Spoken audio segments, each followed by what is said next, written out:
ಯಾ okay. Good afternoon. So ಇವತ್ತು ನಾವು science and hope of survival ಅನ್ನುವಂತ ಲೆಸನ್ ನ ಮಾಡೋಣ. ಓಕೆನಾ? ಸೊ ಲಾಸ್ಟ್ ಕ್ಲಾಸ್ ಅಲ್ಲಿ ಮಾಡಿರೋ ಪಾಠ ಅರ್ಥ ಆಗಿದೆ ಅಲ್ವಾ? ಏನು ಡೌಟ್ ಇಲ್ಲ ಅಲ್ವಾ?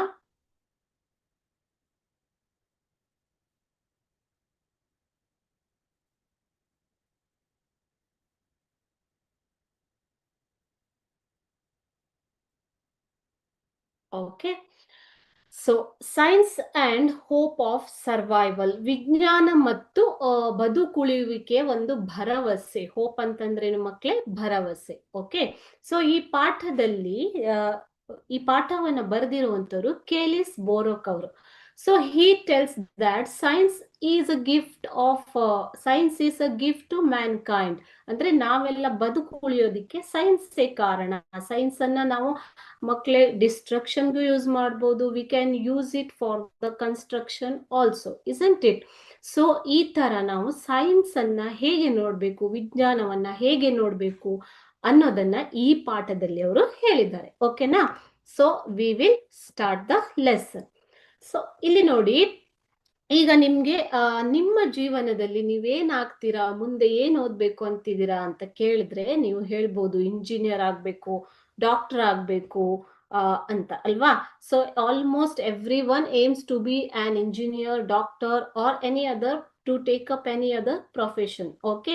ನಾನು ಸೈಂಟಿಸ್ಟ್ ಆಗ್ತೀನಿ ಅಂತ ಹೇಳೋರು ತುಂಬಾ ಕಡಿಮೆ ಅಲ್ವಾ ಮಕ್ಕಳೇ?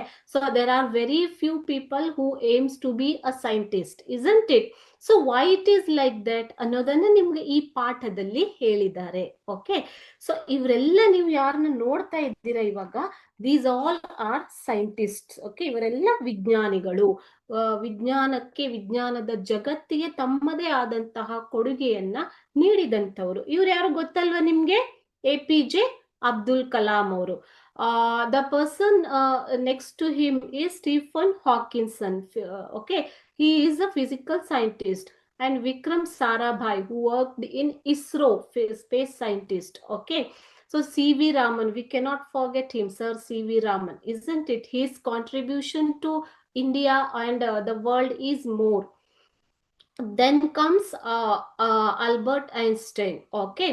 So the last one is Newton, theory of gravity and law of motion. ಅದನ್ನೆಲ್ಲ ಕೊಟ್ಟಿದ್ದಾರೆ. ಚಲಿಸುವಿಕೆ ನಿಯಮಗಳು, ಗುರುತ್ವಾಕರ್ಷಣೆಯ ಶಕ್ತಿಯ ಬಗ್ಗೆ ಕಂಡು ಹಿಡಿದಂತವರು. ಸೊ ಇವರೆಲ್ಲರ ಕೊಡುಗೆಗಳನ್ನ ನೋಡಿದ್ರೆ ನಿಮ್ಗೆ ಏನ್ ಅನ್ಸುತ್ತೆ ಮಕ್ಕಳೇ? Science is really a hope to survival of the mankind ಅಂತ ಅನ್ಸುತ್ತೆ ಅಲ್ವಾ? ಸೊ ಈ ಪಾಠವನ್ನ ಬರೆದಿರುವಂತಹ ಕೇಲಿಸ್ ಬೋರೋಕ್ ಅವರು ಆಥರ್. He taught, first ನಾವು ಆಥರ್ ಬಗ್ಗೆ ನೋಡೋಣ. Okay. We will learn about the author first. Okay. He taught at the University of California ವಿಶ್ವವಿದ್ಯಾನಿಲಯದಲ್ಲಿ ಅವರು ಪಾಠವನ್ನ ಮಾಡಿದ್ದಾರೆ. ಓಕೆ. ಲಾಸ್ ಏಂಜಲೀಸ್ ಅಲ್ಲಿ. He was the research group leader of the International Institute for Earthquake Prediction Theory and Mathematical Geophysicist, Russian Academy of Science. So ಅವರು research ಅಂತಂದ್ರೆ ಏನು ಮಕ್ಕಳೇ? ಸಂಶೋಧನೆ. ರಿಸರ್ಚ್ ಅಂದ್ರೆ ಏನು? ಸಂಶೋಧನೆ. ಓಕೆ. ಸೊ ಅವರು international institute for earth quake prediction ಅಂದ್ರೆ ಭೂಕಂಪನದ ಸಾಧ್ಯತೆಗಳನ್ನ ಮೊದಲೇ ಪ್ರೆಡಿಕ್ಟ್ ಮಾಡೋದು, ಅಂದಾಜು ಮಾಡುವುದು. ಓಕೆನಾ? ಸೊ ಅಂತ ಒಂದು ಅಂತಾರಾಷ್ಟ್ರೀಯ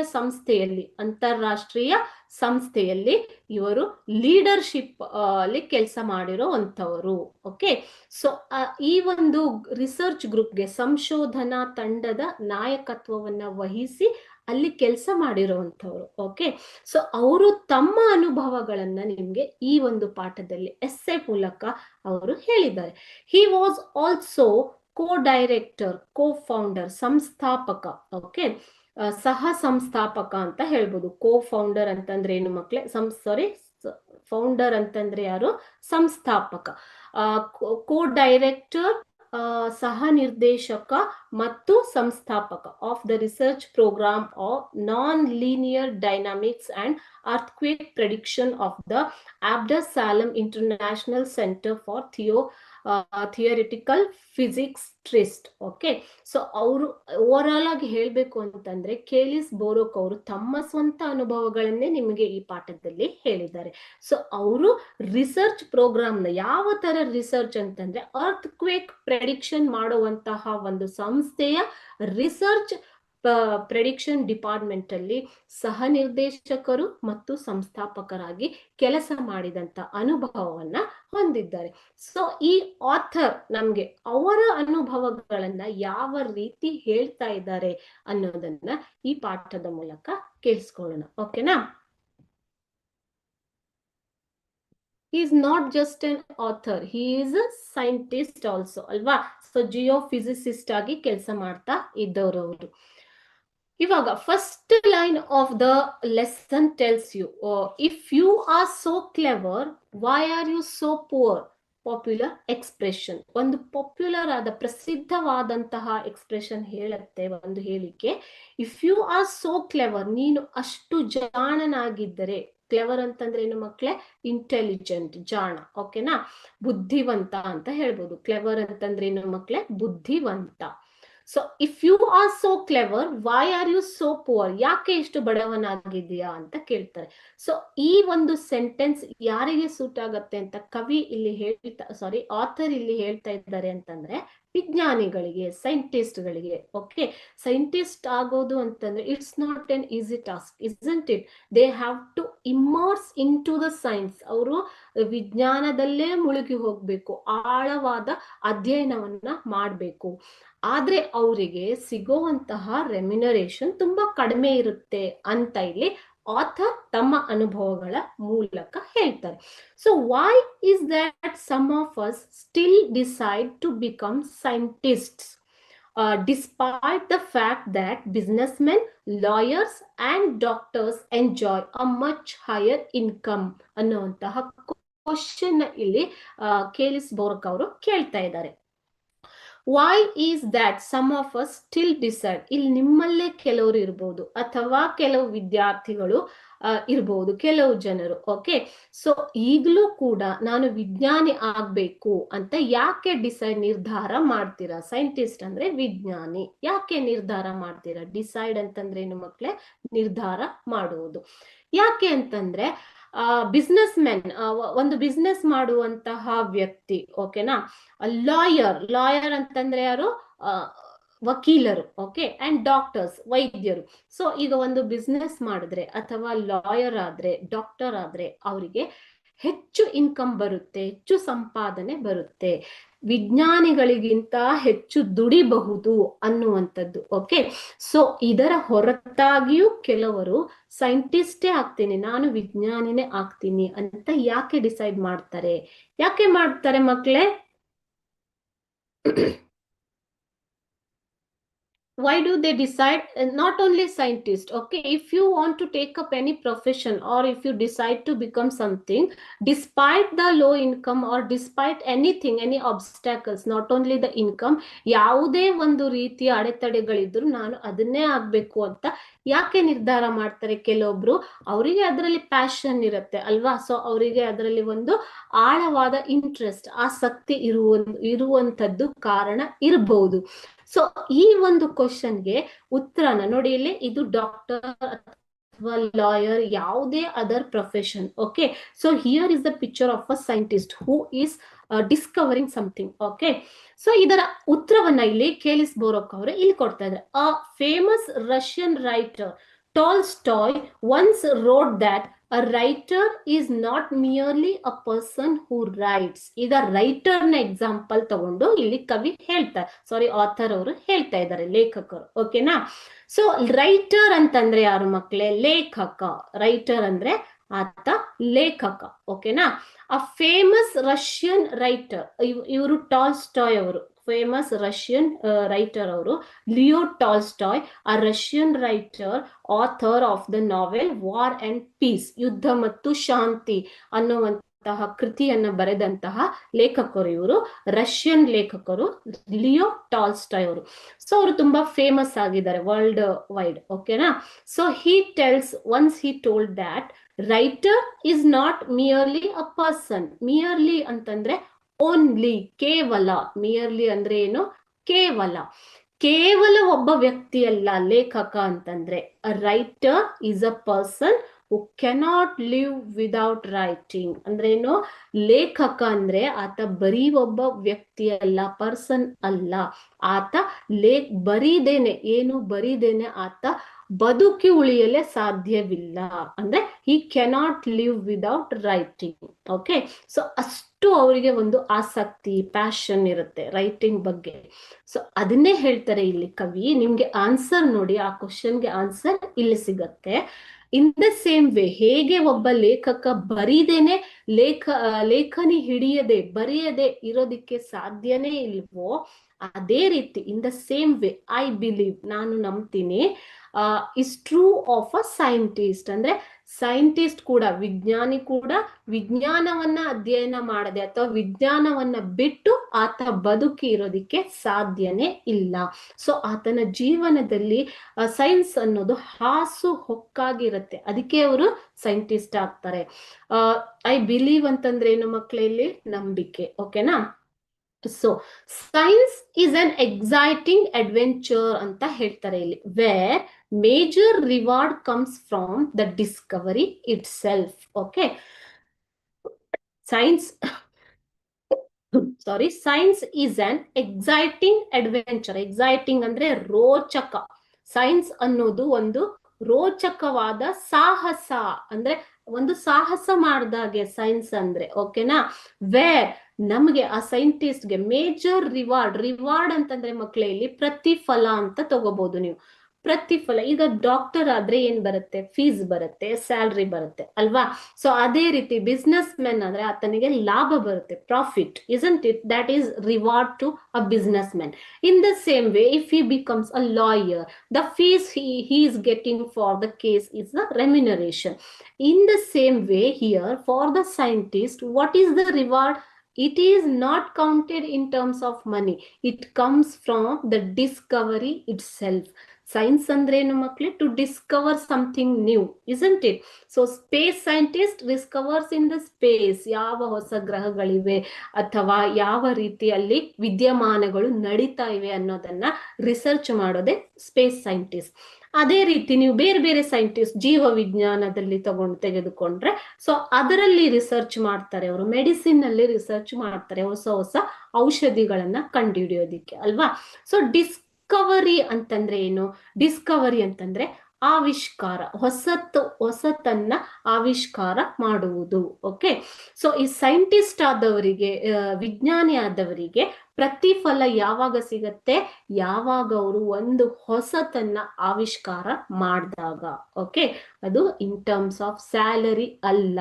ಬರೀ ಸ್ಯಾಲರಿಗೋಸ್ಕರ ಸೈಂಟಿಸ್ಟ್ ಆಗೋದಿಕ್ಕೆ ಸಾಧ್ಯನೇ ಇಲ್ಲ. ಓಕೆನಾ.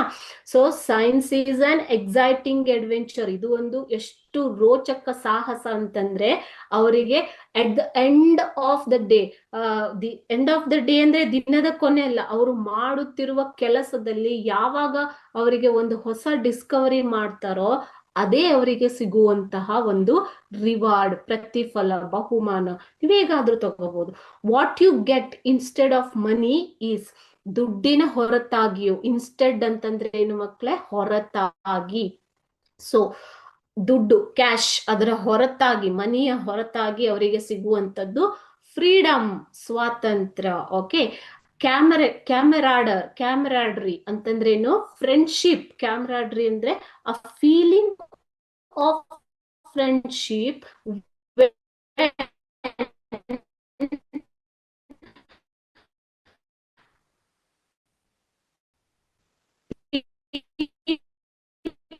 people work together.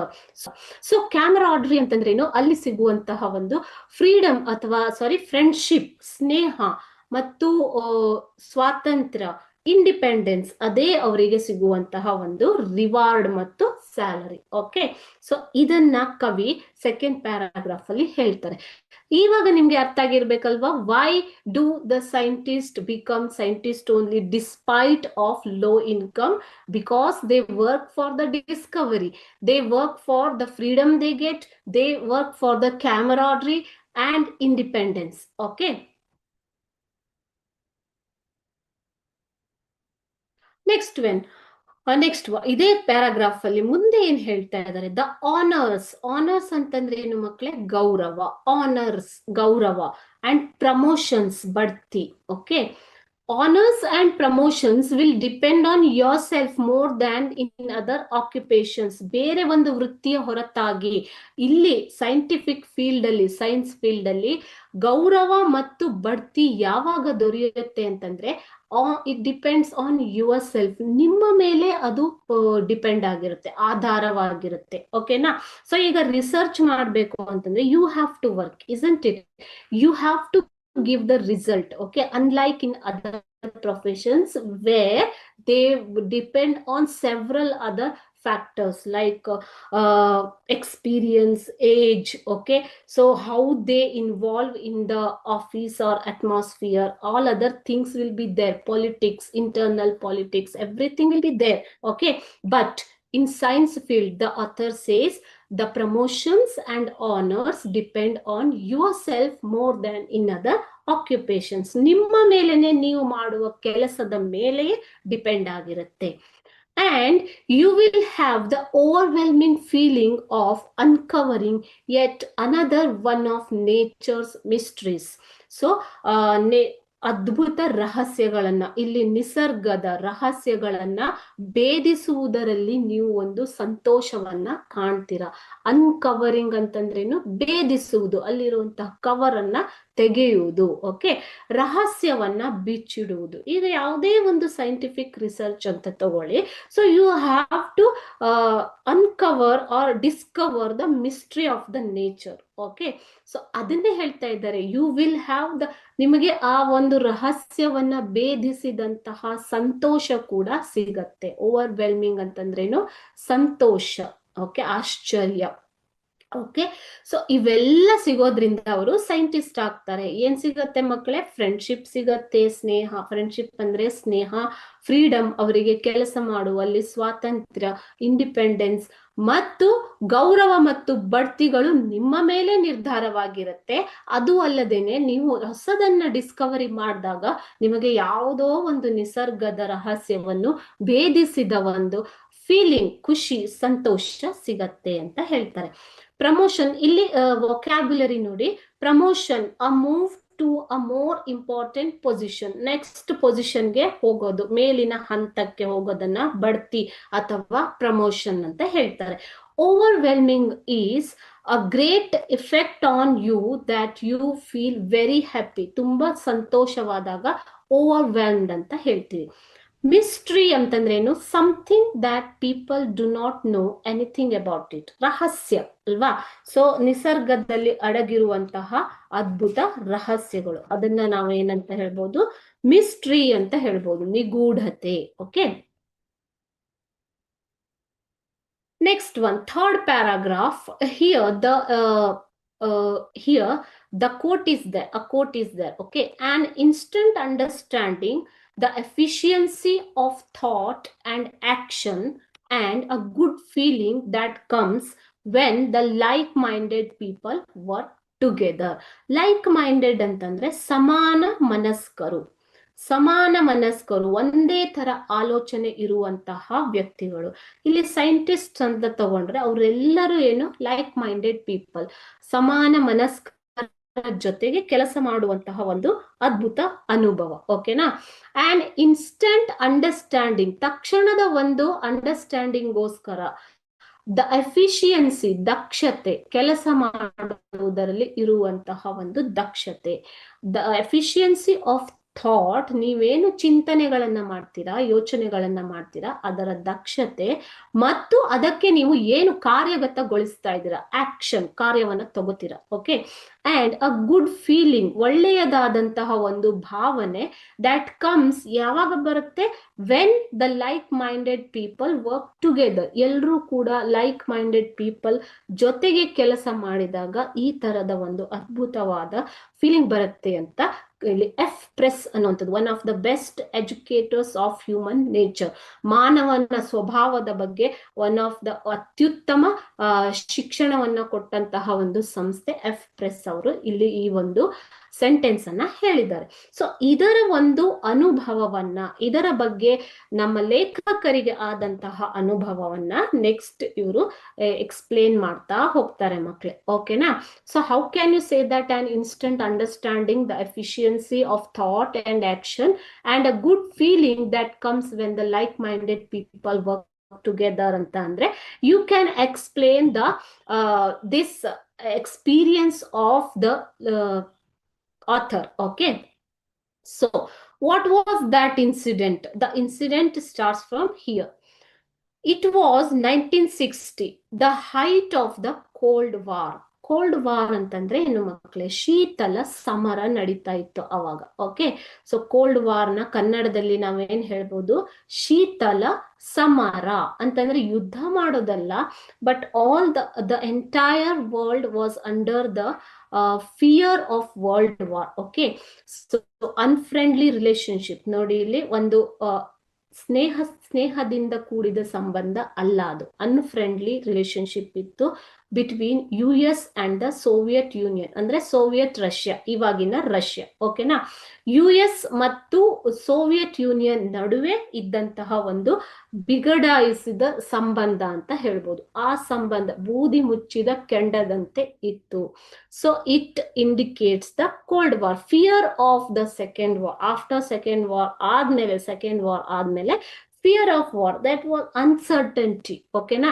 ಸೊ ಅದನ್ನ ಶೀತಲ ಸಮರ ಅಂತ ಹೇಳ್ತೀವಿ. ಅಲ್ಲಿ ಬರ್ಲಿನ್ ಇನ್ಸಿಡೆಂಟ್ ನಡೀತು, ಅಲ್ಲಿ ವಿಯೆಟ್ನಾಂ ಅಲ್ಲಿ ಇನ್ಸಿಡೆಂಟ್ ನಡೀತು, ಜರ್ಮನಿಯಲ್ಲಿ ಇನ್ಸಿಡೆಂಟ್ಸ್ ನಡೀತು, ಕೆಲವೊಂದು ಘಟನೆಗಳು. ಓಕೆ, ಸೊ ಇದೆಲ್ಲ ಸೇರಿ the world was under nuclear fear under ಇತ್ತು ಇಡೀ ಜಗತ್ತು. ಓಕೆನಾ? ಸೊ ಅದೇ ಏನು world war.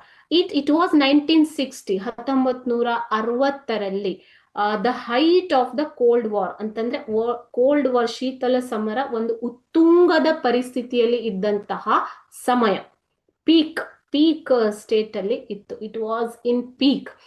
I was in Moscow. I means here the author. Okay, I was in Moscow.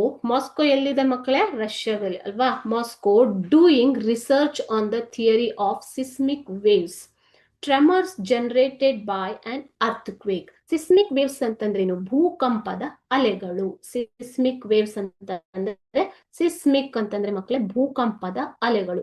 So seismograph ಅಂತಂದ್ರೆ ಭೂಕಂಪವನ್ನ ಅಳೆಯುವಂತಹ ಮಾಪನ, ನೀವು ಕೇಳಿರ್ತೀರ ಅಲ್ವಾ? ಸೊ ಈ ಭೂಕಂಪದ ಅಲೆಗಳ ಬಗ್ಗೆ ಅಧ್ಯಯನ ಮಾಡಿ, ನೀವು ಮೊದಲೇ ಓದಿದಿರ ಲೇಖಕರ ಬಗ್ಗೆ ಮಾಹಿತಿಯಲ್ಲಿ, ಅವರು ಜಿಯೋಫಿಸಿಸಿಸ್ಟ್ ಆಗಿದ್ದವರು, ಭೂಕಂಪದ ಅಲೆಗಳ ಮೇಲೆ ಅಧ್ಯಯನವನ್ನ ನಡೆಸುತ್ತಿದ್ದಂಥವ್ರು. ಅಂಥದ್ದೇ ಒಂದು ಸಂಶೋಧನೆಯಲ್ಲಿ 1960ರಲ್ಲಿ ಅವರು ಮಾಸ್ಕೋನಲ್ಲಿ ಪಾಲ್ಗೊಂಡಿದ್ರು. Tremors generated by an earthquake. Tremor ಅಂತಂದ್ರೆ ಕಂಪನ. ಓಕೆ, ಸೊ ಕಂಪನ ಅಂದ್ರೆ ಅರ್ಥಕ್ವೇಕ್ ಆದಾಗ, ಭೂಕಂಪ ಆದಾಗ ಭೂಮಿ ನಡಗತ್ತೆ ಅಲ್ವಾ ಮಕ್ಕಳೇ? ನಿಮ್ಗೆ ಗೊತ್ತಿರತ್ತೆ. ಸೊ ಅದನ್ನ ಕಂಪನ ಅಂತ ಕರೀತಾರೆ. ಸೊ ಈ ಕಂಪನವನ್ನ ಅಧ್ಯಯನ ಮಾಡ್ತಾ ಇದ್ರು ಅವರು. Seismic waves, tremors generated by an earthquake.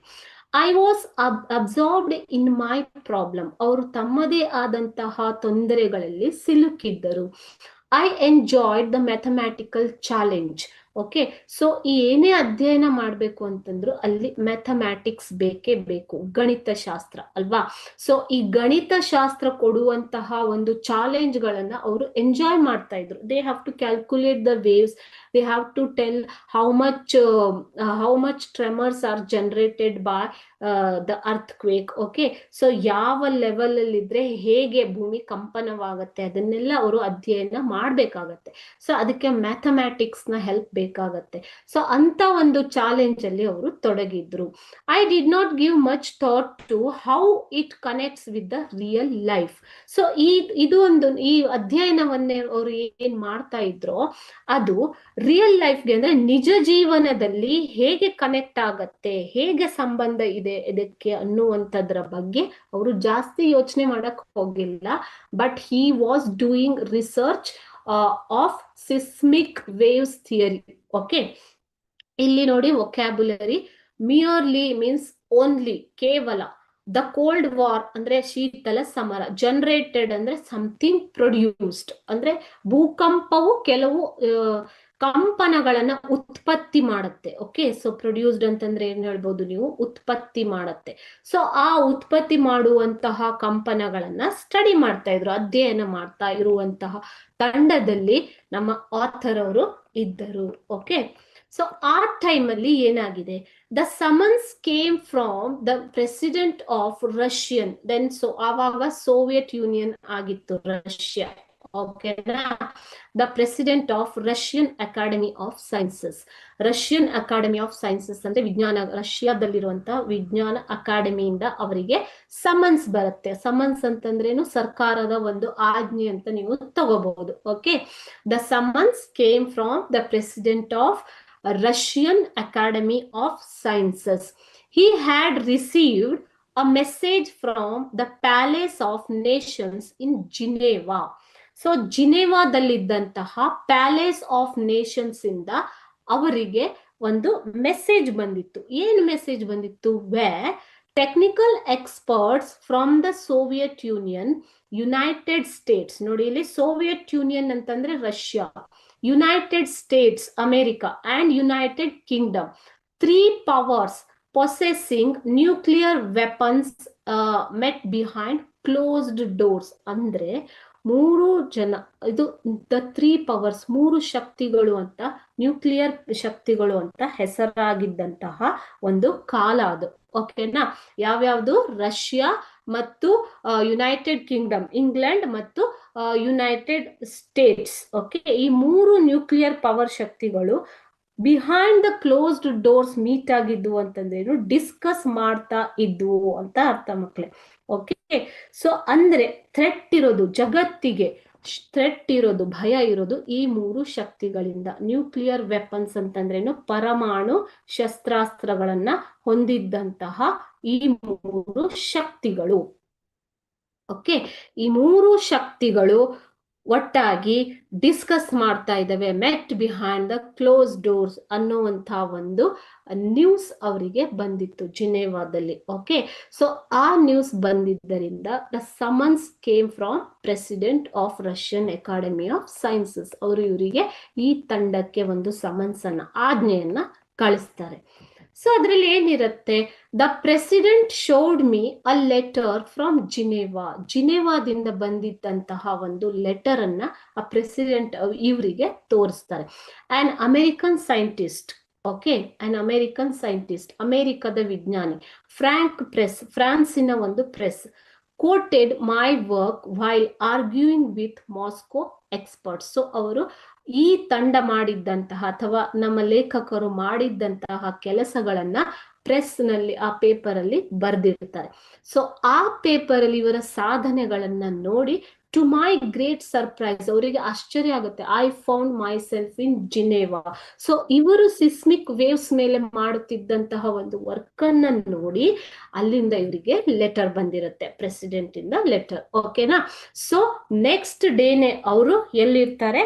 ಜಿನೆವಾದಲ್ಲಿ ಇರ್ಲೇಬೇಕಾಗತ್ತೆ. ಆಜ್ಞೆ, ಸಮನ್ಸ್ ಅಂತಂದ್ರೆ ಏನು ಮಕ್ಕಳೇ? ಆಜ್ಞೆ. ಓಕೆನಾ, ಸೊ ಆಜ್ಞೆ ಬಂದ ಮೇಲೆ ಅವರು ಜಿನೆವಾದಲ್ಲಿ ಇರ್ತಾರೆ. ನೆಕ್ಸ್ಟ್ ಸ್ವಿಟ್ಜರ್ಲ್ಯಾಂಡ್, ಜಿನೆವಾ ಅಂತಂದ್ರೆ ಏನು? ಸ್ವಿಟ್ಜರ್ಲ್ಯಾಂಡ್ ಅಲ್ಲಿ ಇದೆ ಇವಾಗ. ಓಕೆ,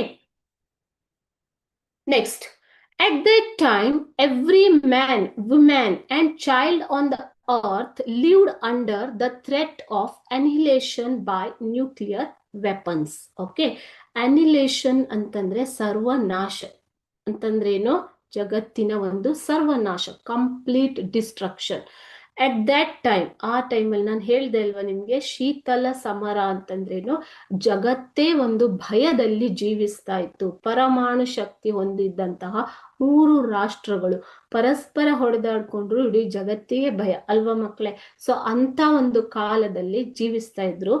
ಎವ್ರಿ ಮ್ಯಾನ್, ಇಲ್ಲಿ ಲೇಖಕರು ಹೇಳ್ತಾರೆ ನೋಡಿ ಹೇಗಿತ್ತು ಪರಿಸ್ಥಿತಿ ಅಂತ. At that time the situation was a man, every man, women and child, means ಎಲ್ರು, ಪ್ರತಿಯೊಬ್ಬರು on the earth lived under the threat of annihilation by nuclear weapon. ಪರಮಾಣು ಶಸ್ತ್ರಾಸ್ತ್ರಗಳು ಮಾಡುವ ಒಂದು ಕಂಪ್ಲೀಟ್ ಡಿಸ್ಟ್ರಕ್ಷನ್, ಸರ್ವನಾಶದ ಭಯದಲ್ಲೇ ಎಲ್ಲರೂ ಜೀವಿಸ್ತಾ ಇದ್ರು. ಈಚ್ ಸೂಪರ್ ಪವರ್ ಯಾವುದು? ನಾನು ಹೇಳಿದೆ ಇವಾಗ, US, UK ಅಂಡ್ USSR. ಈ ಮೂರು ಸೂಪರ್ ಪವರ್ಗಳು. Each super power had more than enough nuclear bombs to destroy the others in the first strike. ಮೊದಲ ಹೊಡೆತದಲ್ಲಿಯೇ ಒಂದೊಂದು ಈ ಮೂರು ಸೂಪರ್ ಪವರ್ಗಳು ಅಂದ್ರೆ ಅದ್ಭುತ ಶಕ್ತಿಗಳು, ಓಕೆನಾ. ಸೊ ಈ ಮೂರು ರಾಷ್ಟ್ರಗಳು ಎಷ್ಟು ನ್ಯೂಕ್ಲಿಯರ್ ಬಾಂಬ್ಸ್ ಅನ್ನ ಹೊಂದಿದ್ವು ಅಂತಂದ್ರೆ ಪ್ರತಿಯೊಂದು ರಾಷ್ಟ್ರವು ಮೊದಲ ಹೊಡೆತದಲ್ಲಿಯೇ ಇನ್ನೊಂದು ರಾಷ್ಟ್ರನ ಕಂಪ್ಲೀಟ್ ಆಗಿ ಡೆಸ್ಟ್ರಾಯ್ ಮಾಡ್ಬೋದು, ಸರ್ವನಾಶ ಮಾಡ್ಬೋದು. ಅಂಥ ಒಂದು ಶಸ್ತ್ರಾಸ್ತ್ರಗಳನ್ನ ಅಷ್ಟು ಪ್ರಮಾಣದಲ್ಲಿ ಹೊಂದಿದ್ದಂತಹ ಮೂರು ರಾಷ್ಟ್ರಗಳು. ಈ ಮೂರು ರಾಷ್ಟ್ರಗಳು ಈ ತರ ಪರಮಾಣು ಶಕ್ತಿಯನ್ನ ಹೊಂದಿದ್ದರಿಂದ, ಆಯುಧಗಳನ್ನ ಹೊಂದಿದ್ದರಿಂದ ಜಗತ್ತೇ ಒಂದು ಭಯದಲ್ಲಿ ಜೀವಿಸ್ತಾ ಇತ್ತು. Okay, but in the 20 minutes ಹೇಗೆ ಒಬ್ರು ಫಸ್ಟ್ ಹೊಡೆತದಲ್ಲಿ ಫಸ್ಟ್ ಸ್ಟ್ರೈಕ್ ಅಲ್ಲಿಯೇ ಇನ್ನೊಬ್ಬರನ್ನ ನಾಶ ಮಾಡ್ಬೋದು, ಅದೇ ರೀತಿ ನೋಡಿ ಯಾವ ತರ ಇದೆ ಅವರ ಮೂರು ಶಕ್ತಿಗಳು ಅಂದ್ರೆ. But in the 20 minutes it took for the rockets to reach their targets. The other side had plenty of the time to launch retaliation strikes, ensuring the destruction of their enemies only a few minutes later. ಇವಾಗ rocket 20 minutes ಅಲ್ಲಿ ಹೋಗಿ ಇನ್ನೊಂದು ರಾಷ್ಟ್ರನ ಮುಟ್ಬೇಕು ಅಲ್ವಾ. So ಆ ಒಂದು ವೇಗದ ಒಳಗಾಗಿಯೇ ಇನ್ನೊಂದು ರಾಷ್ಟ್ರ ಅಂದ್ರೆ ಮುಂದೆ ಇದ್ದಂತಹ ರಾಷ್ಟ್ರ, ಫಾರ್ ಎಕ್ಸಾಂಪಲ್ ಪ್ರತಿಸ್ಪರ್ಧಿ ಅಂತ ತಗೋಬಹುದು ನೀವು.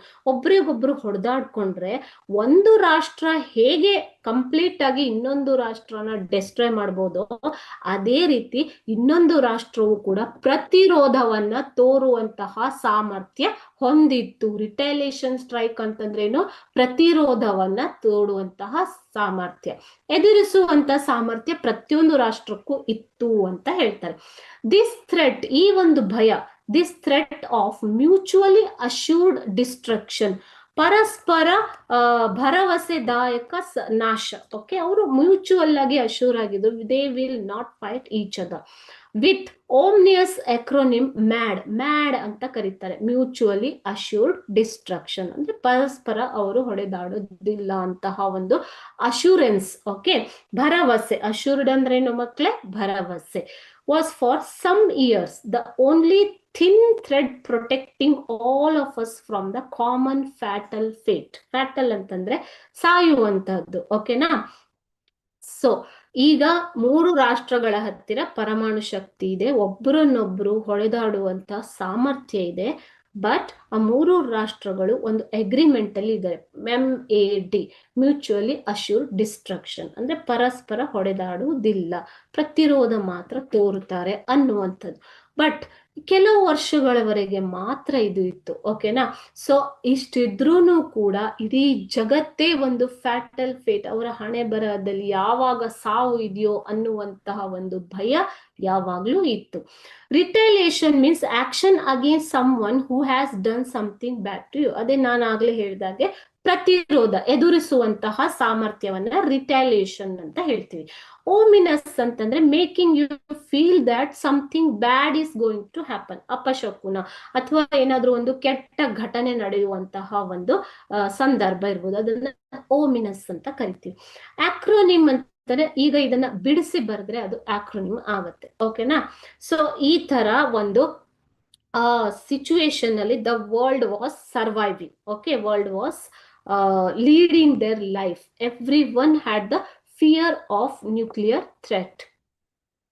Then what happened? Continuing nuclear tests meant ಅಂತಂದ್ರೆ ಅರ್ಥ, ನ್ಯೂಕ್ಲಿಯರ್ ಟೆಸ್ಟ್ ಎಂದರೆ ಅಂತ ಹೇಳ್ತೀವಿ ಅಲ್ವಾ. Nuclear test meant development of even stronger bombs. ಅಂದ್ರೆ ಒಂದು ರಾಷ್ಟ್ರ ನ್ಯೂಕ್ಲಿಯರ್ ಟೆಸ್ಟ್ ಅಂದ್ರೆ ಪರಮಾಣು ಪರೀಕ್ಷೆ. ಓಕೆ, ಪರಮಾಣು ಪರೀಕ್ಷೆ. ಈಗ ಪರಮಾಣು ಪರೀಕ್ಷೆ ಮಾಡುವುದು ಅಂತಂದ್ರೆ ನಮ್ಮಲ್ಲಿ ಇರುವಂತಹ ಪರಮಾಣುಗಳ ಸಾಮರ್ಥ್ಯ ಎಷ್ಟಿದೆ ಅನ್ನೋದನ್ನ ಸ್ಫೋಟ ಮಾಡುವುದರ ಮೂಲಕ ಪರೀಕ್ಷೆ ಮಾಡೋದು. ಓಕೆ, ಸೊ ಇಂಡಿಯಾ ಕೂಡ ಪರಮಾಣು ಪರೀಕ್ಷೆ ಮಾಡಿದೆ, ಪೋಖ್ರಾನ್ ನೀವು ಕೇಳಿರ್ತೀರ ಅಲ್ವಾ. ಅದೇ ರೀತಿ ಕಂಟಿನ್ಯೂಂಗ್ ಏನ್ ಹೇಳ್ತಿದ್ದಾರೆ ಅಂದ್ರೆ nuclear test meant development of even stronger bombs. Nuclear test ಅಂದ್ರೆ ಏನು, ಇನ್ನೂ ಒಂದು ಶಕ್ತಿಶಾಲಿ ಬಾಂಬ್ಗಳನ್ನ ತಯಾರಿಸುವುದು.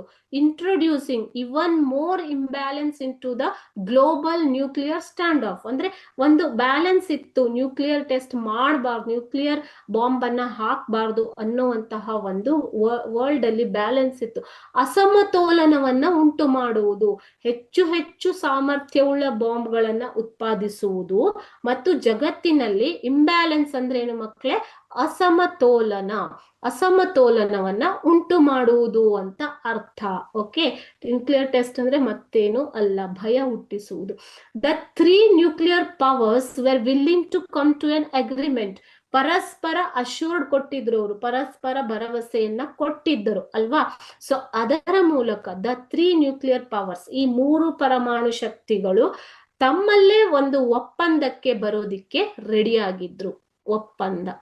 ಓಕೆ, ಸೊ ಅಗ್ರಿಮೆಂಟ್ ಅಂತಂದ್ರೆ ಏನು ಮಕ್ಕಳೇ? ಒಪ್ಪಂದಕ್ಕೆ ಬರೋದಿಕ್ಕೆ ಇಚ್ಛೆ ಪಡ್ತಾ ಇದ್ರು. Okay, putting a ban on nuclear weapon test. ಯಾವ ಒಪ್ಪಂದಕ್ಕೆ ಬರೋದಿಕ್ಕೆ ಇಚ್ಛೆ ಪಡ್ತಿದ್ರು?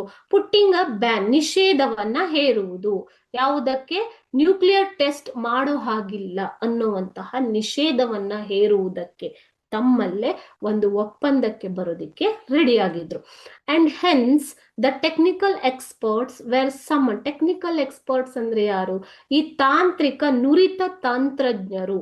ಓಕೆ, ನುರಿತ ತಂತ್ರಜ್ಞರು ಅಂತ ಹೇಳ್ತೀವಿ ನಾವು. ಈ ನುರಿತ ತಂತ್ರಜ್ಞರು ಯಾರು ಇಲ್ಲಿ? ಹಾಗಾದ್ರೆ ಯಾರಿಗೆ ಸಮನ್ಸ್ ಹೋಗಿದ್ದು ಮಕ್ಕಳೇ? ನಮ್ಮ ಆಥರ್ ಮತ್ತು ಅವರ ತಂಡದವರು ಅಲ್ವಾ. ಸೊ ಈ ಟೆಕ್ನಿಕಲ್ ಎಕ್ಸ್ಪರ್ಟ್ಸ್ಗೆ ಸಂದೇಶ ಹೋಗಿದ್ದು ಇದರ ಸಲುವಾಗಿಯೇ. ಸೊ ಈ 3 ಶಕ್ತಿಗಳು ನ್ಯೂಕ್ಲಿಯರ್ ಟೆಸ್ಟ್ ಮಾಡೋದಿಲ್ಲ ಅನ್ನುವಂತಹ ಒಪ್ಪಂದಕ್ಕೆ ಬರೋದಿಕ್ಕೆ ರೆಡಿ ಆಗಿದ್ರು. Okay, so therefore the technical experts were summoned to solve the problem that arose. ಹಾಗಾದರೆ ನ್ಯೂಕ್ಲಿಯರ್ ಟೆಸ್ಟ್ ಅನ್ನ ನಿಷೇಧ ಮಾಡಿದರೆ ಆಗುವಂತಹ ತೊಂದರೆ ಏನು? ಈ ತೊಂದರೆ ಏನಾಗುತ್ತೋ ಆ ತೊಂದರೆಯ ಪರಿಹಾರದ ಸಲುವಾಗಿಯೇ ಈ ಒಂದು ನುರಿತ ತಂತ್ರಜ್ಞರಿಗೆ ಸಮನ್ ಹೋಗಿದ್ದು, ಟೆಕ್ನಿಕಲ್ ಎಕ್ಸ್ಪರ್ಟ್ಸ್ಗೆ. ಓಕೆನಾ? ಸ್ಟ್ಯಾಂಡ್ ಆಫ್ ನೌನ್, ಇದು ಒಂದು noun. A situation in which neither side in a battle can gain advantage. ಅಂದ್ರೆ ಬ್ಯಾಲೆನ್ಸ್. ಯಾವ ಒಂದು ತಂಡವು ಕೂಡ ಅಡ್ವಾಂಟೇಜ್ ತಗೊಳಕ್ಕೆ ಆಗೋದಿಲ್ಲ, ಎರಡೂ ಸೇಮ್ ಸಾಮರ್ಥ್ಯ ಇರುವಂತದ್ದು, ಅದನ್ನ ಸ್ಟ್ಯಾಂಡ್ ಆಫ್ ಅಂತ ಕರೀತಾರೆ. ಏನು ತೊಂದರೆ ಇದೆ?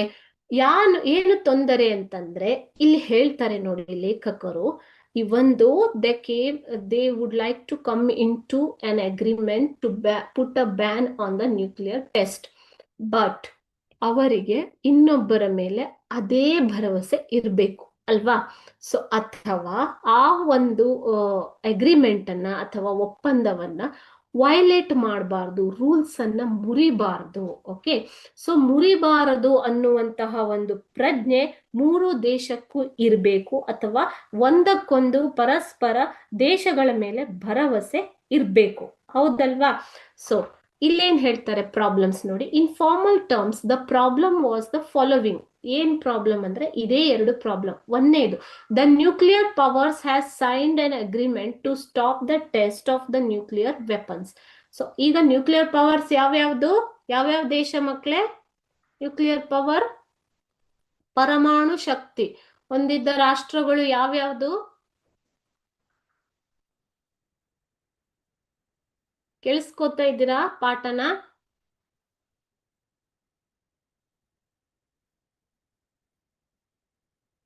Anybody wants to answer?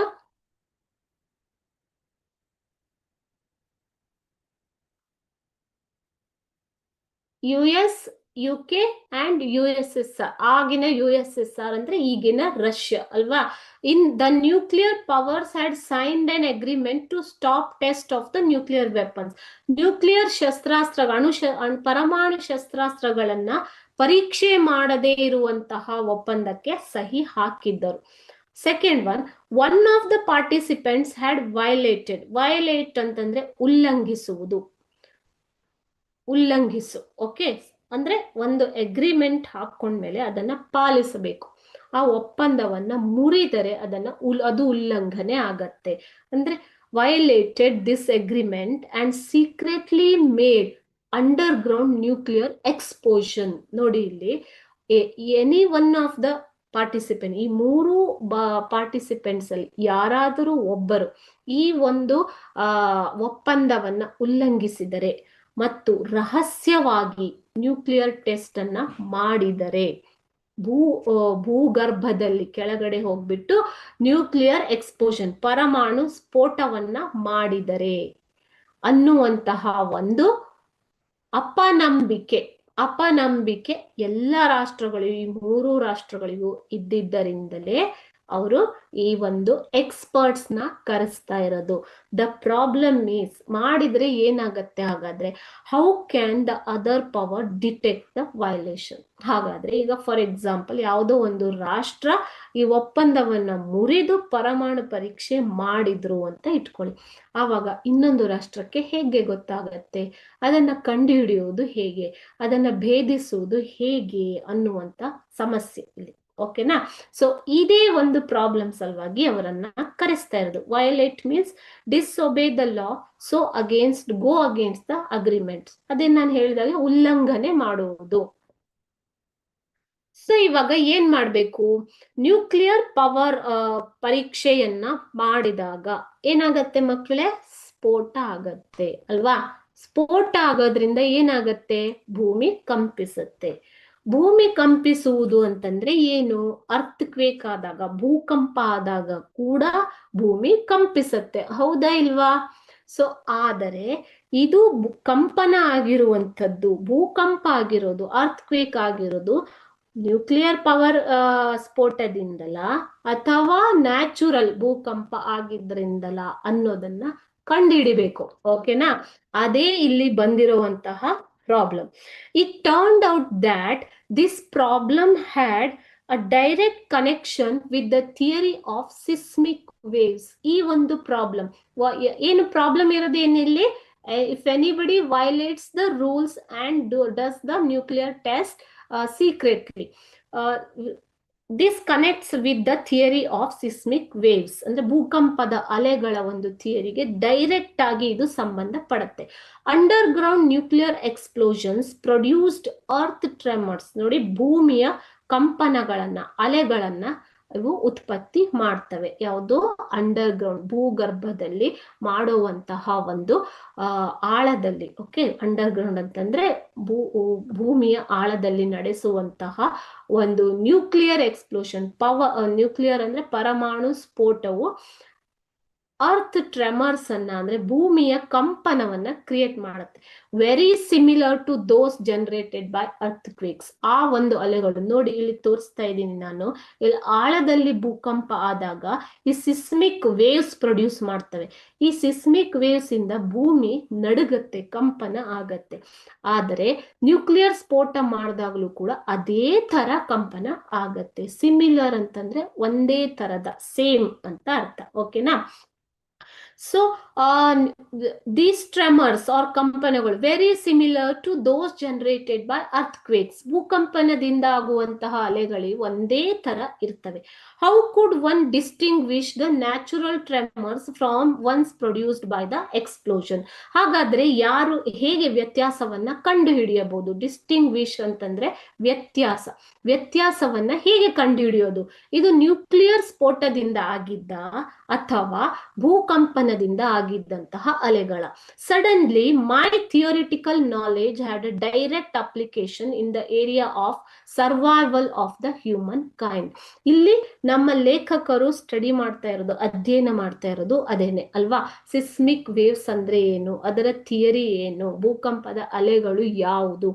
So ಇವಾಗ ನಮ್ಮ ಲೇಖಕರು ಏನ್ ಹೇಳ್ತಾ ಇದ್ದಾರೆ ಅಂತಂದ್ರೆ, ನಾನು ಮಾಡ್ತಾ ಇರುವ ಅಧ್ಯಯನವು ನಿಜವಾದ ಬದುಕಿನಲ್ಲಿ, ಅಂದ್ರೆ ನಮ್ಮ ಬದುಕಿನಲ್ಲಿ, ರಿಯಲ್ ಲೈಫ್ ಅಲ್ಲಿ ಹೇಗೆ ಅಪ್ಲೈ ಮಾಡ್ಬೋದು? So survival of the human kind ಅಂದ್ರೆ ಮಾನವ ಜಗತ್ತಿನ ಒಂದು ಉಳಿಕೆಗೆ ಈ ಒಂದು ಅಧ್ಯಯನವು ಸಹಾಯ ಆಗ್ಬೋದು ಅನ್ನುವಂತಹ ಹೋಪಲ್ಲಿ ಇವರು ಇರ್ತಾರೆ. ಯಾರು? ನಮ್ಮ ಲೇಖಕರು. ಓಕೆ, ಸೊ ಕೇಲಿಸ್ ಬೋರೋಕ್ ಅವರು, ಓಕೆ, ಅವರ ತಂಡದವರು. ನೆಕ್ಸ್ಟ್, ಸರ್ವೈವಲ್ ಅಂತಂದ್ರೇನು? A state that continues to live or exist. ನಾವು ಉಳಿಕೆ ಅಂತ ಹೇಳ್ಬೋದು ಮಕ್ಕಳೇ. ಓಕೆ, ನೆಕ್ಸ್ಟ್ ಏನಾದ್ರೂ ಡೌಟ್ ಇದೆಯಾ? ಕಂಟಿನ್ಯೂಸ್ ಹೇಳ್ಕೊಂಡು ಹೋಗ್ತಾ ಇದೀನಿ. Any doubt is there? So are you listening? ಕೇಳಿಸ್ಕೊತಾ ಇದ್ದೀರಾ ಮಕ್ಳೇ?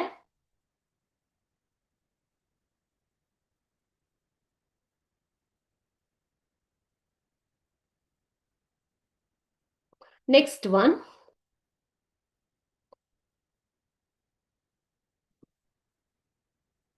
In the atmosphere of the ongoing Cold War, ಅಂದ್ರೆ ಈ ತರದ ವಾತಾವರಣದಲ್ಲಿ, ಓಕೆ, ಶೀತಲ ಸಮರ ನಡೀತಾ ಇದ್ದಂತಹ ವಾತಾವರಣ ಸಿಚುವೇಶನ್ ನಲ್ಲಿ, ವಿತ್ ಪೊಲಿಟಿಕಲ್ ಟೆನ್ಷನ್ಸ್, ರಾಜಕೀಯ ಪ್ರಕ್ಷುಬ್ಧತೆ ಕೂಡ ಇತ್ತು, ಹ್ಯಾಂಗಿಂಗ್ ಓವರ್ ಅವರ್ ಹೆಡ್ಸ್, ಅಂದ್ರೆ ರಾಜಕೀಯ ಪ್ರಕ್ಷುಬ್ಧತೆ ನಮ್ಮ ತಲೆಯಲ್ಲಿ ಇದ್ದಾಗ, scientists and engineers from the opposite sides of the Iron Curtain had to find a solution.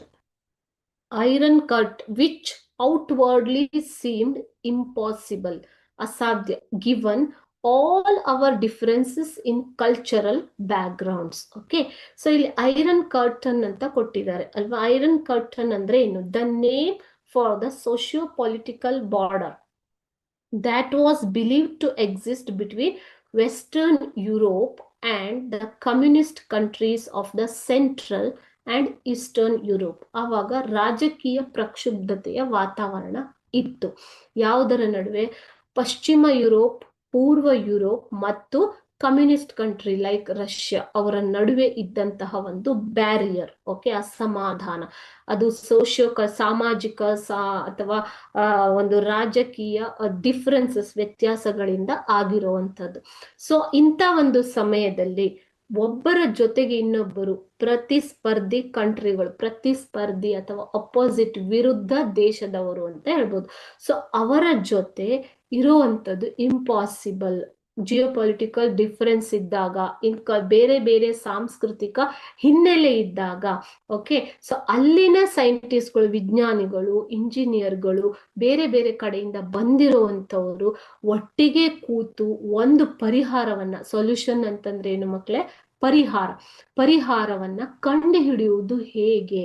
So ಇದು ಇಂಪಾಸಿಬಲ್, ಅಂದ್ರೆ ಇದನ್ನ ನಾವು ಮಾಡೋದಿಕ್ಕೆ ಸಾಧ್ಯನೇ ಇಲ್ಲ ಅಂತ ಇಲ್ಲಿ ಅವರಿಗೆ ಅನ್ನಿಸ್ತಾ ಇದೆ. ಯಾರಿಗೆ? ನಮ್ಮ ಲೇಖಕರಿಗೆ. ಓಕೆನಾ? So he says that in the atmosphere of ongoing cold war, Russia, Europe ಮತ್ತು ಅಮೆರಿಕ ನಡುವೆ ಕೋಲ್ಡ್ ವಾರ್, ಶೀತಲ ಸಮರ ನಡೀತಾ ಇದೆ ಅಲ್ವಾ? ಆದರೆ ರಷ್ಯಾದಿಂದನೂ ಇಂಜಿನಿಯರ್ಸ್ ಬರ್ತಾರೆ, ಸೈಂಟಿಸ್ಟ್ ಬರ್ತಾರೆ, ಅಮೆರಿಕಾದಿಂದನೂ ಬರ್ತಾರೆ, ಆಮೇಲೆ ಬ್ರಿಟನ್ ಇಂದನೂ ಬರ್ತಾರೆ, ಯುರೋಪ್ ಇಂದನೂ ಅಲ್ವಾ? ಸೊ ಹೀಗೆ ಇದ್ದಾಗ ಪರಸ್ಪರ ಪ್ರತಿಸ್ಪರ್ಧಿಗಳಾಗಿದ್ದು, ಸಾಂಸ್ಕೃತಿಕ ಡಿಫರೆನ್ಸಸ್, ವ್ಯತ್ಯಾಸಗಳಿದ್ದು, ರಾಜಕೀಯವಾಗಿ ಭಿನ್ನಾಭಿಪ್ರಾಯಗಳಿದ್ದು, ಒಟ್ಟಿಗೆ ಕೂತು ಒಂದು ಸೊಲ್ಯೂಷನ್, ಪರಿಹಾರವನ್ನ ಕಂಡುಹಿಡಿಯುವುದು ಅಸಾಧ್ಯ ಅಂತ ನಮ್ಮ ಇಲ್ಲಿ ಲೇಖಕರು ಅಭಿಪ್ರಾಯ ಪಡ್ತಾ ಇದ್ರು. ಎಲ್ಲರ ಮೈಂಡ್ ಅಲ್ಲೂ ಅದೇ ಒಂದು ಅಭಿಪ್ರಾಯ ಇರುತ್ತೆ ಅಲ್ವಾ ಮಕ್ಕಳೇ? What saved us was a clear and obvious distinction. So ಅವರನ್ನ ಸೇವ್ ಮಾಡಿದ್ದು, ಅವರನ್ನ ಆ ಒಂದು ಡಿಫರೆನ್ಸ್ ಇಂದ ಸೇವ್ ಮಾಡಿದ್ದು ಅಂತಂದ್ರೆ ಕ್ಲಿಯರ್ ಅಂಡ್ ಆಬ್ವಿಯಸ್ ಡಿಸ್ಟಿಂಕ್ಷನ್, ಸರಿಯಾದ ಒಂದು ಕ್ಲಿಯರ್ ಆದ ಒಂದು ಭಿನ್ನಾಭಿಪ್ರಾಯ. ಓಕೆ, ಡಿಸ್ಟಿಂಕ್ಷನ್ ಅಂದ್ರೆ ಭೇದ. ವಿ ವೇರ್ ಆಲ್ ಸೈಂಟಿಸ್ಟ್, ಅವ್ರು ಬೇರೆ ಬೇರೆ ದೇಶದವರಾದರೂ ಕೂಡ ಅವರಲ್ಲಿ ಒಂದೇ ಒಂದು ಕಾಮನ್ ಅಂತಂದ್ರೇನು? We are all scientist, we were all scientist, ನಾವೆಲ್ಲರೂ ವಿಜ್ಞಾನಿಗಳೇ. We were able to work out a common language. So ನಾವು ನಮ್ಮಲ್ಲಿ ಮಾತನಾಡೋದಿ, ಕಾಮನ್ ಲ್ಯಾಂಗ್ವೇಜ್ ಅಂತಂದ್ರೇನು? ಒಂದೇ ಮೈಂಡ್ ಸೆಟ್ ಅನ್ನ ನಾವು ಬಿಲ್ಡ್ ಮಾಡ್ಕೊಳ್ಳೋದಿಕ್ಕೆ ಸಾಧ್ಯ ಆಗತ್ತೆ, ಮನಸ್ಥಿತಿನ, based on respect to hard evidence, ಅಲ್ಲಿರುವಂತಹ ಒಂದು ಸಾಕ್ಷಿಗಳ ಮೇಲೆ, ಅಲ್ಲಿ ನಡೀತಾ ಇದ್ದಂತಹ ಒಂದು undisputable ranking by expertise only. So ಯಾಕೆ ಅವರನ್ನು ಕರೆಸಿದ್ದಾರೆ ಅಂತಂದ್ರೆ ಅವರು ಒಂದು ಎಕ್ಸ್ಪರ್ಟೀಸ್ ಹೊಂದಿದ್ದಂಥವರು, ಅವರು ಒಂದು ಉತ್ಕೃಷ್ಟ ಸಾಧನೆ ಮಾಡಿದ್ದಂಥವರು. ಓಕೆನಾ? ಸೊ ಹೀಗೆ ಇದ್ದಾಗ ತಮ್ಮನ್ನ ಇಲ್ಲಿ ಕರೆಸಿದ್ದು ವಿಜ್ಞಾನದ ಆಧಾರದ ಮೇಲೆ, ನಮಗೆ ಇಲ್ಲಿ ವಿಜ್ಞಾನವೇ ಒಂದು ಪ್ಲಾಟ್ಫಾರ್ಮ್ ಮಾಡಿಕೊಟ್ಟಿದೆ ಅನ್ನುವಂತಹ ಒಂದು ಅನ್ಡಿಸ್ಪ್ಯೂಟೇಬಲ್ ಒಂದು ನಿರ್ಧಾರಕ್ಕೆ ಅವರು ಬರ್ತಾರೆ. ಅಂಡ್ ಪರ್ಸಿಸ್ಟೆಂಟ್ ಸೆಲ್ಫ್ ಕ್ರಿಟಿಸಿಸಮ್, ತಮ್ಮಲ್ಲೇ ಒಂದು ಆತ್ಮ ವಿಮರ್ಶೆಯನ್ನ ಮಾಡ್ಕೋತಾರೆ. ಸೊ ಹೇಗೆ ವರ್ಕ್ ಮಾಡೋದು ಅಂತಂದ್ರೆ, ಹೇಗೆ ವರ್ಕ್ ಮಾಡೋದು, it is a problem given to us, we are all scientist, maybe from different culture, different background, different opposite nations, still we are here because of the science. Okay, so ಅಂತ ಒಂದು ಮನೋಭಾವವನ್ನ ತಂದುಕೊಂಡು ಅಲ್ಲಿ ಪರಸ್ಪರ ಮಾತನಾಡೋದಿಕ್ಕೆ, ಪರಸ್ಪರ ಅಭಿಪ್ರಾಯವನ್ನ ಹಂಚಿಕೆ ಮಾಡ್ಕೊಳ್ಳೋದಿಕ್ಕೆ ಒಂದು common ಆದಂತಹ ಒಂದು ಲ್ಯಾಂಗ್ವೇಜ್ ಅನ್ನ ಅಥವಾ ಕಾಮನ್ ಆದಂತಹ ಒಂದು ಅನುಭವವನ್ನ ಅವರು ಮಾಡ್ಕೋತಾರೆ. We were working out a solution that eventually allowed politicians to reach one of the most important decisions of their times, nuclear test ban. So ರಾಜಕೀಯ ಭಿನ್ನಾಭಿಪ್ರಾಯಗಳು ಇದ್ರೂ ಕೂಡ, ಓಕೆ, ಸೊ ಆ ಪೊಲಿಟಿಷಿಯನ್ಸ್ಗೆ ಏನ್ ಬೇಕಾಗಿರೋದು ಮಕ್ಳೇ ಇವಾಗ, ನ್ಯೂಕ್ಲಿಯರ್ ಟೆಸ್ಟ್ ಬ್ಯಾನ್ ಅಲ್ವಾ? ರಷ್ಯಾದವ್ರಿಗೂ ಅದೇ ಬೇಕು, ಅಮೆರಿಕಾದವ್ರಿಗೂ ಅದೇ ಬೇಕು, ಬ್ರಿಟನ್ನವ್ರಿಗೂ ಅದೇ ಬೇಕು. So they may come to a conclusion, okay, so they may come to a solution, or they may find a common language in between them. ಅದೇ ತರ ಇಲ್ಲಿ ನಮ್ಮ ಸೈಂಟಿಸ್ಟ್ಗಳು ಏನ್ ಅನ್ಕೋತಾರೆ, ಸೊ ಹೇಗೆ ಇದ್ರೂ ಕೂಡ ಎಲ್ಲ ಪೊಲಿಟಿಷಿಯನ್ಸ್ ಅಲೋ ಮಾಡ್ತಾ ಇರೋದು ಏನಕ್ಕೆ? So the main aim of the work is to find out the solution. What was that solution? Nuclear test ban. So ಇದನ್ನ ಮಾಡಬೇಕು ಅನ್ನುವಂತಹ ಸೊಲ್ಯೂಷನ್ಗೋಸ್ಕರ. Okay, obvious means clear, indisputable, known to be true, ಸತ್ಯ, ಪ್ರಮಾಣವಾದರೂ ಸತ್ಯ. ಓಕೆ, ಪರ್ಸಿಸ್ಟೆಂಟ್ ಅಂತಂದ್ರೆ continuous ಇರುವಂತಹ ಒಂದು ನಿರಂತರವಾಗಿ ಇರೋದಕ್ಕೆ ಪರ್ಸಿಸ್ಟೆಂಟ್ ಅಂತ ಕರೀತಾರೆ. ಸೆಲ್ಫ್ ಕ್ರಿಟಿಸಿಸಮ್ ಅಂದ್ರೆ the act of judging one's own behaviour or character, ಅಂದ್ರೆ ಆತ್ಮ ವಿಮರ್ಶೆ, ನಾವು ಹೇಳ್ಕೊಳ್ಳುವಂತ ಆತ್ಮ ವಿಮರ್ಶೆ, ನಮ್ಮನ್ನ ನಾವು ವಿಮರ್ಶೆ ಮಾಡಿಕೊಳ್ಳುವುದು. ಇಲ್ಲೂ ಅದೇ ತರ ಲೇಖಕರು ಆತ್ಮ ವಿಮರ್ಶೆಯನ್ನ ಮಾಡ್ಕೊಳ್ತಾ ಇರ್ತಾರೆ.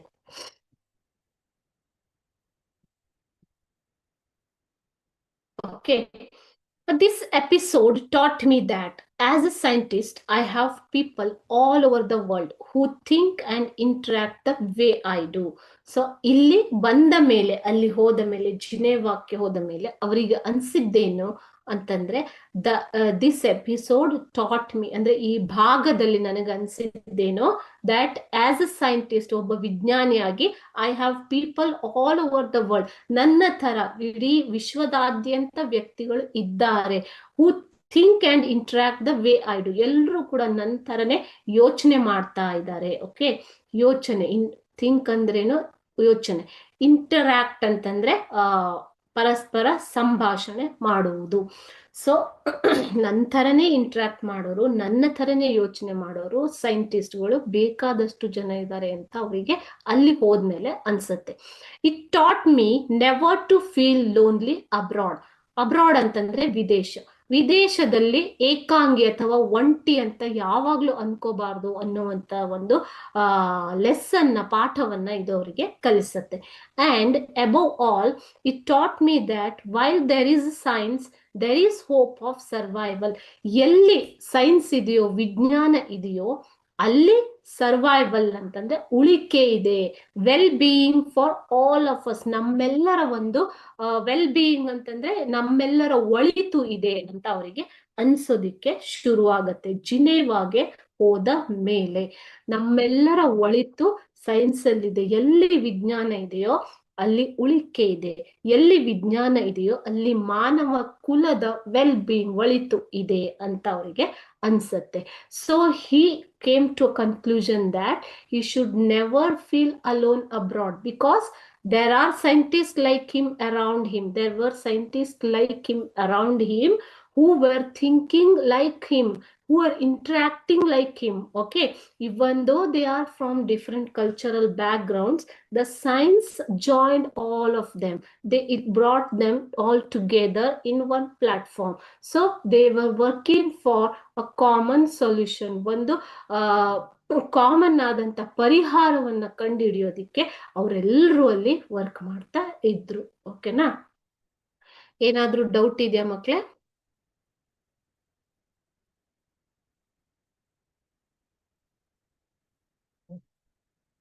This is related to science and nuclear power, ಅದಕ್ಕೆ ಸಂಬಂಧಿಸಿದಂತಹ ಲೆಸನ್ ಆಗಿದ್ರಿಂದ ಇಲ್ಲಿ ಸೈಂಟಿಫಿಕ್ ವರ್ಡ್ಸ್ ನಿಮ್ಗೆ ತುಂಬಾ ಬರ್ತಾ ಇರ್ತವೆ. ಓಕೆನಾ, ವೈಜ್ಞಾನಿಕ ಶಬ್ದಗಳು ತುಂಬಾ ಬರ್ತಾ ಇರ್ತವೆ. ಎಕ್ಸ್ಪ್ಲೋಷನ್ ಇರ್ಬೋದು, ಅದೇ ರೀತಿಯಾಗಿ well being, survival, scientific, research, technical, ಈ ತರಹದಂತಹ ಶಬ್ದಗಳು ನಿಮ್ಗೆ ಇಲ್ಲಿ ಬರ್ತಾ ಇರ್ತವೆ. ಅದಕ್ಕೋಸ್ಕರ you have to carefully read the ವೊಕ್ಯಾಬುಲರಿಯನ್ನ ಸರಿಯಾಗಿ ಓದ್ಬಿಟ್ಟು ಅರ್ಥ ಮಾಡ್ಕೊಬೇಕು. Okay, next one. A common lore is that, lore ಅಂತಂದ್ರೆ knowledge or information about a subject. Lore ಅಂತಂದ್ರೇನು, ಈಗ ಫೋಲ್ಕ್ಲೋರ್, ಜಾನಪದ ಸಾಹಿತ್ಯ ಅಂತ ಹೇಳ್ತೀವಿ, ಫೋಲ್ಕ್ಲೋರ್. ಓಕೆ, ಅದೇ ರೀತಿ ಕಾಮನ್ ಲೋರ್ ಒಂದು ಜ್ಞಾನ ಅಂತ ಹೇಳ್ಬೋದು. Common lower is that immersion in science does not go with practical sense. Science ಅಲ್ಲಿ ಜೀವನದಲ್ಲೇ ವಿಜ್ಞಾನದಲ್ಲೇ ಮುಳುಗಿ ಹೋದಾಗ ಪ್ರಾಕ್ಟಿಕಲ್ ಸೆನ್ಸ್ ಜೊತೆಗೆ ಅದು ಹೋಗೋದಿಕ್ಕೆ ಆಗೋದಿಲ್ಲ. It is true that on occasion, ಸಂದರ್ಭಗಳಲ್ಲಿ a greatest mathematician of our time was so involved in the current problem that he could leave home wearing shoes from 2 different pairs. So ಒಬ್ಬ ಪ್ರಖ್ಯಾತ ವಿಜ್ಞಾನಿ, mathematician, ಗಣಿತಶಾಸ್ತ್ರಜ್ಞರ ಬಗ್ಗೆ ಇವರು ಹೇಳ್ತಾ ಇದ್ದಾರೆ. So ಅವರು ಗಣಿತದಲ್ಲೇ ಮುಳುಗಿ ಹೋದಾಗ ಒಂದ್ಸಲ ಕಚೇರಿಗೆ ಹೋಗುವಾಗ 2 ಬೇರೆ ಬೇರೆ ಶೂಸ್ ಅನ್ನ ಹಾಕೊಂಡು ಹೋಗಿದ್ರಂತೆ. ಅಂದ್ರೆ ಒಂದು ಹಾಸ್ಯಾಸ್ಪದವಾಗಿ ಹೇಳ್ತಾ ಇರೋದು. ಓಕೆ, ಸೊ ಆ ತರ ಒಂದು ವಿಜ್ಞಾನದಲ್ಲೇ ಮುಳುಗಿ ಹೋದಾಗ ನಮಗೆ ಏನಾಗೋದಿಲ್ಲ, ಪ್ರಾಕ್ಟಿಕಾಲಿಟಿ ಏನು ಅನ್ನೋದು ಅರಿವಾಗೋದಿಲ್ಲ. However, if you look carefully, ಸರಿಯಾಗಿ ನೋಡಿದರೆ, ಜಾಗರೂಕತೆಯಿಂದ ನೋಡಿದರೆ, you will find another side to this which makes scientist the most practical people in the world. ಅಂದ್ರೆ ನೀವು ಸರಿಯಾಗಿ ಗಮನವಿಟ್ಟು ನೋಡಿದರೆ ಜಗತ್ತಿನಲ್ಲಿ ಅತ್ಯಂತ ಪ್ರಾಕ್ಟಿಕಲ್ ಆಗಿರುವಂತಹ ವ್ಯಕ್ತಿಗಳು ಯಾರು ಅಂತಂದ್ರೆ ಅವರು ಸೈಂಟಿಸ್ಟ್ ಅಂತ ಹೇಳ್ತಾರೆ. ಪ್ರಾಕ್ಟಿಕಲ್ ಅಂದ್ರೆ ಪ್ರಾಯೋಗಿಕ. ಈಗ ಸೈನ್ಸ್ ನೋಡಿ, ಯಾವುದೇ ಒಂದು ವಿಷಯವನ್ನ ನಂಬುವುದಕ್ಕೂ ಮೊದಲು ಅದನ್ನ ಟೆಸ್ಟ್ ಮಾಡಿ ನೋಡೋದೇ ಸೈನ್ಸ್ ಅಲ್ವಾ. ಸೊ ಅದು ನಿಜವಾ ಸುಳ್ಳ ಅನ್ನುವುದನ್ನ ಯಾವುದರ ಮೇಲೆ ನಿರ್ಧಾರ ಮಾಡ್ತಾರೆ ಸೈಂಟಿಸ್ಟ್ಗಳು? ಅದನ್ನ ಪ್ರಾಯೋಗಿಕವಾಗಿ ಪರೀಕ್ಷೆ ಮಾಡಿ ಅದರ ಮೇಲೆ ನಿರ್ಧಾರ ಮಾಡ್ತಾರೆ. ಈ ಒಂದು ಸೆನ್ಸ್ ಅಲ್ಲಿ ಹೋಗಿ ಹೇಳೋದಾದ್ರೆ ವಿಜ್ಞಾನಿಗಳೇ ಒಂದು ಸರಿಯಾದ practical people in the world ಅಂತ ಇಲ್ಲಿ ಲೇಖಕರು ಹೇಳ್ತಾ ಇದ್ದಾರೆ. ಓಕೆ, ಸೊ ಇದಿಷ್ಟು science and hope of survival lesson. ಇವತ್ತಿಗೆ ಇಷ್ಟು ಮಾಡಿದೀನಿ. ನೆಕ್ಸ್ಟ್ ಕ್ಲಾಸ್ ಅಲ್ಲಿ ನಾಳೆ ಇದರ ಕಂಟಿನ್ಯೂಯೇಷನ್ ನೋಡೋಣ. ಓಕೆನಾ? ಏನಾದ್ರೂ ಡೌಟ್ ಇದೆಯಾ ಮಕ್ಕಳೇ? Any doubt you have? Do you have any doubt on this?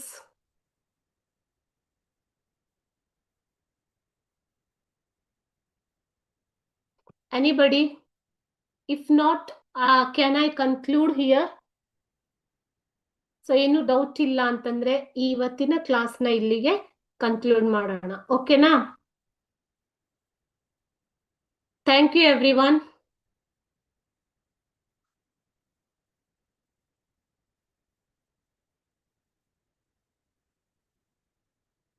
S,